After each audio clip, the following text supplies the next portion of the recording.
So you mentioned judicial aberrations in the past, also about the fact that there are constitution benches, permanent constitution benches, to hear those cases of seminal importance. So let's take that with the retirement age of the judges in the Supreme Court.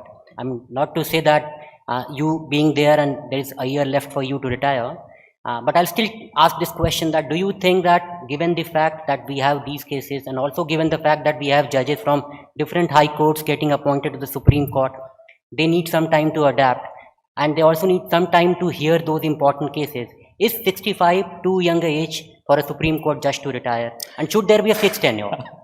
You know, what the age of retirement should be for judges of the High Courts of the Supreme Court, I'm not Parliament, so I'll not hazard an answer to that. But I'm not going to duck your question. I'm going to answer the question nonetheless. There are two models. You have, say, one model which the American Supreme Court or the American Constitution provides, of judges who have no age of retirement, and our Constitution provides, where judges of the District Judiciary retire at 60, the High Courts retire at 62, and Supreme Court judges retire at 65. You know, Alexander Hamilton in the Federalist Papers dealt with this issue as to whether, you know, having no retirement for judges of the Supreme Court will result in an unelected set of judges controlling the life of the nation for the future. And he tried to answer that. We have followed a different model where judges retire. But as someone who's been in the system for now 23 years as a judge, I have a different take. In a sense, I think it's important that judges must retire. And why do I say that?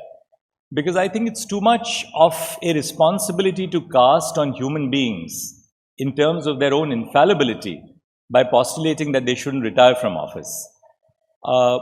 Judges are human beings. You are prone to error. Societies evolve. What was par for the course, say, in the 1980s was no longer par for the course in 2023. And it's not going to be there in 2035. So it's important that, you know, you must pass on the mantle to succeeding generations who would be able to point out to the errors of the past and rejig or to reset legal principles, the legal framework for society to evolve. Because giving that sort of a power to unelected judges to continue for life, I feel in the Indian context, was wisely not adopted by the Indian Constitution. So as to allow for a source of change, of transformation of legal principles as new and succeeding generations take and hold judicial office.